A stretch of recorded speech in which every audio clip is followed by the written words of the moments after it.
ನಂಬಿದ್ರೆ ನಂಬಿ ಬಿಟ್ರೆ ಬಿಡಿ, ವಿಜ್ಞಾನಿಗಳು ಕೊನೆಗೂ ಸ್ವರ್ಗವನ್ನು ಪತ್ತೆ ಮಾಡಿದ್ದಾರೆ. ಇದು ಯಾವುದೋ ಪುರಾಣದ ಕಥೆ ಅಲ್ಲ. ನಮ್ಮ ಭೂಮಿಯಿಂದ ಲಕ್ಷಾಂತರ ಕಿಲೋಮೀಟರ್ ದೂರದಲ್ಲಿ ಬಾಹ್ಯಾಕಾಶದ ಆಳದಲ್ಲಿ ಸಿಕ್ಕಿರುವ ಒಂದು ಅದ್ಭುತ ಲೋಕ. ಟೆಲಿಸ್ಕೋಪ್ ಕಣ್ಣಿಗೆ ಬಿದ್ದ ಆ ದೃಶ್ಯ ನೋಡಿ ವಿಜ್ಞಾನಿಗಳೇ ದಂಗಾಗಿದ್ದಾರೆ. ಹಾಗಾದರೆ ಆ ಜಾಗ ಹೇಗಿದೆ, ಭೂಮಿಯಿಂದ ಎಷ್ಟು ದೂರ ಇದೆ ಅನ್ನೋದಕ್ಕೆ ಉತ್ತರ ಇಲ್ಲಿದೆ ನೋಡಿ.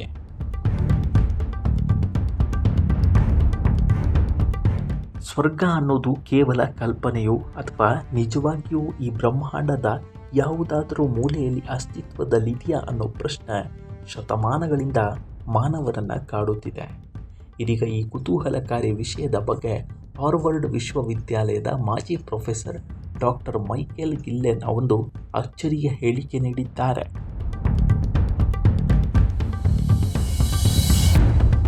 ಡಾಕ್ಟರ್ ಗಿಲ್ಲೆನ್ ಅವರ ಪ್ರಕಾರ ಸ್ವರ್ಗ ನಮ್ಮ ಬ್ರಹ್ಮಾಂಡದ ಕಾಸ್ಮಿಕ್ ಹಾರಿಜಾನ್ ಎಂಬ ಗಡಿಯಲ್ಲಿ ನೆಲೆಸಿದೆ. ಇದು ನಮ್ಮ ಭೂಮಿಯಿಂದ ಸುಮಾರು 273 ಬಿಲಿಯನ್ ಟ್ರಿಲಿಯನ್ ಮೈಲುಗಳಷ್ಟು ದೂರದಲ್ಲಿದೆಯಂತೆ. ಇನ್ನು ಕಾಸ್ಮಿಕ್ ಹಾರಿಜಾನ್ ಅಂದರೆ ಬ್ರಹ್ಮಾಂಡದ ಅಂತಹ ಒಂದು ಮಿತಿ. ಅಲ್ಲಿಂದ ಬೆಳಕು ಕೂಡ 13.8 ಶತಕೋಟಿ ವರ್ಷಗಳ ಹಳೆಯದಾದ ಬ್ರಹ್ಮಾಂಡದ ವಯಸ್ಸಿನಲ್ಲಿ ನಮ್ಮನ್ನು ತಲುಪಲು ಸಾಧ್ಯವಿಲ್ಲ.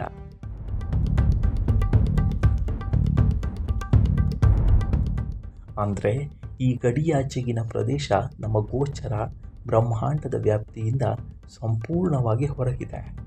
ಇದು ಬೈಬಲ್ನಲ್ಲಿ ಸ್ವರ್ಗವನ್ನು ದೈವಿಕ ಲೋಕ ಮತ್ತು ಮನುಷ್ಯನಿಗೆ ಅಗಮ್ಯವಾದ ಸ್ಥಳ ಎಂದು ವರ್ಣಿಸಲಾಗಿದ್ದು, ವಿಜ್ಞಾನಿಗಳು ಸೂಚಿಸುತ್ತಿರುವ ಈ ದೂರದ ಸ್ಥಳವು ಅಧಾರ್ಮಿಕ ಉಲ್ಲೇಖಗಳಿಗೆ ಹತ್ತಿರವಾಗಿದೆ.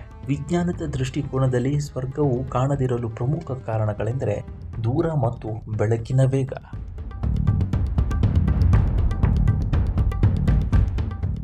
ನಾವು ಇರುವ ಬ್ರಹ್ಮಾಂಡ ಬೆಳಕಿನ ವೇಗಕ್ಕಿಂತಲೂ ಹೆಚ್ಚಿನ ವೇಗದಲ್ಲಿ ನಿರಂತರವಾಗಿ ವಿಸ್ತರಿಸುತ್ತಿದೆ. ಈ ಬೃಹತ್ ಅಂತರದಿಂದಾಗಿ ಅಲ್ಲಿನ ಯಾವುದೇ ಬೆಳಕಿನ ಕಿರಣ ಅಥವಾ ಸಂಕೇತ ಭೂಮಿಯನ್ನು ತಲುಪಲು ಅಸಾಧ್ಯ. ಆದ್ದರಿಂದ ಡಾಕ್ಟರ್ ಗಿಲ್ಲೆನ್ ಅವರ ಸಿದ್ಧಾಂತದ ಪ್ರಕಾರ ಸ್ವರ್ಗವು ಮನುಷ್ಯನಿಗೆ ಭೌತಿಕವಾಗಿ ತಲುಪಲು ಸಾಧ್ಯವಾಗದ ಸ್ಥಳವಾಗಿದೆ.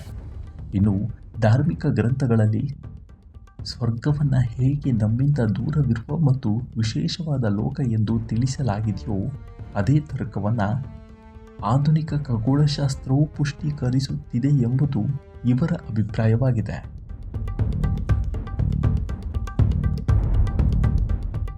ಇನ್ನು ಈ ಸಿದ್ಧಾಂತವು ಸಾಮಾಜಿಕ ಜಾಲತಾಣದಲ್ಲಿ ಭಾರಿ ಚರ್ಚೆಗೆ ಗ್ರಾಸವಾಗಿದೆ.